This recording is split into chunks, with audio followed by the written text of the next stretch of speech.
Hello বন্ধুরা, আজ তোমাদের সাথে শেয়ার করব দই ভেটকি। প্রথমে আমি ভেটকি মাছগুলি ভালো করে ধুয়ে লবণ, হলুদ, পাতিলেবুর রস দিয়ে ম্যারিনেট করে মিনিট 10 রেখে দেবো। এবার কড়াই গরম করে তাতে পরিমাণ মতো তেল দিয়ে একে একে ভেটকি মাছগুলি দিয়ে উল্টে পাল্টে লাল লাল করে ভেজে তুলে নেব।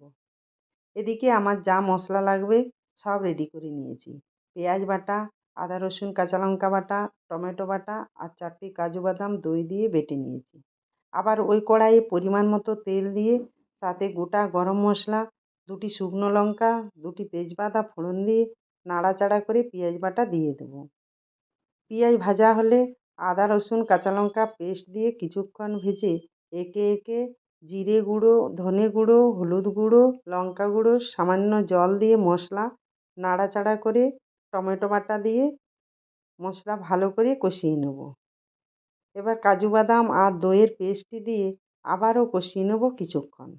এই সময় সামান্য চিনি আর পরিমাণ মতো লবণ দিয়ে দেবো। মশলা কষানো হয়ে গেছে।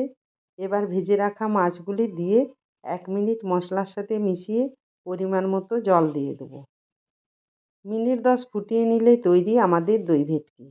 এবার গরম গরম ভাতের সাথে এই দই ভেটকি পরিবেশন করুন। রেসিপিটি ভালো লাগলে লাইক, শেয়ার, সাবস্ক্রাইব করার অনুরোধ রইল।